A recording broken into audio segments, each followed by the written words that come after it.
Mind thinking is electric. Divided electric thought pulsations manifest creative desire in wave cycles of motion, which forever vibrate between the two electric thought conditions of concentration and decentration. Concentrated and decentrated sequences of electric thinking produce the opposed pressures of compression and expansion, which form solid bodies of motion surrounded by gaseous space in one wave pulsation, and reverse that order in the next. Concentrated thinking is centripetal. It focuses to a point. It gives birth to gravity. It charges by multiplying low potential into light and cold into heat. Decentrated thinking is centrifugal. It expands into space. It gives birth to radiation. It discharges by dividing light potential into low and heat into cold. All motion is a continuous two-way journey in opposite directions between two destinations. One thing, we all know that Newton discovered the law of gravity by looking at the apple falling. But with the Russellian holistic view, apple is not just that apple. It has the vast space surrounding it as a component of its existence.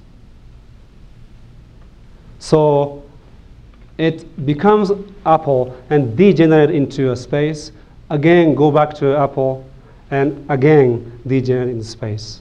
This whole of it is apple. You,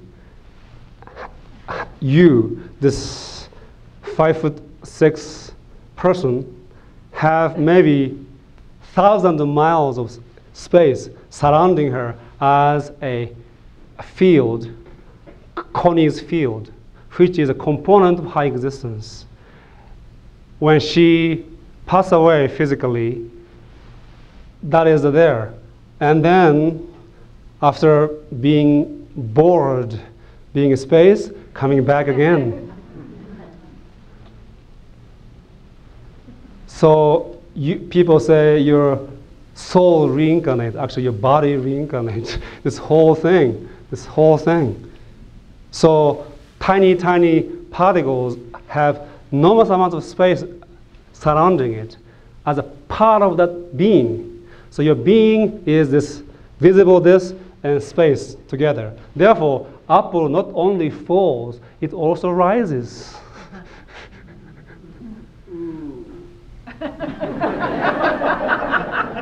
You see, if Newton were patient enough and watching this apple for a few more days, it starts to decay and then go back.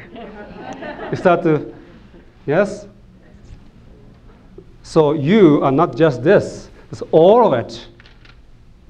You get that? So apple is that. And in simple language, that's what he is talking about. So let's go into the, yes. We have 10 minutes before our meditation time. So, 126 and 127 put together become 129. I don't know where is 128. But this goes centripetally and continues on. So this is actually, how can I say this? This is, this one is a 2 in 1. So you go like this, continue on, and simultaneously another one is coming. It's invisible. Okay, got that? And then this one is the opposite direction. It is going this way and this going this way. And again, it is coming another from the opposite direction. So it is compound picture of 2. And when you put them together, there are 4 waves put into 1. And when these two cones meet, the standing wave patterns of pressure gradations take place.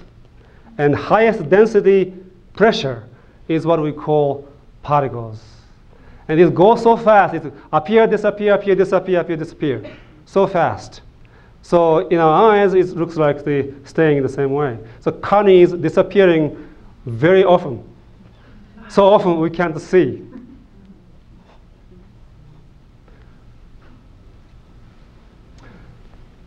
And 130, this one and this one are basically the same. So this one is showing in here. And only thing that is visible, which means that's only thing that resonates with our perceptive motion, is this only. Everything else is invisible. Today, with the genius of James Stone, we are going to make invisible visible to you. But in reality, it is actually invisible. This is the only part that is visible. So this is how the things materialize and dematerialize. Basically the same way, particles and humans. As I said, when physically you die, you radiate. And again, gravitational preponderance will put you together. And again.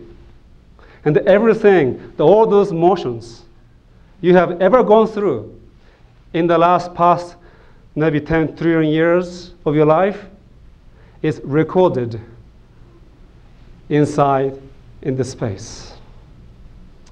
You can recorrect everything if you have a means to do that.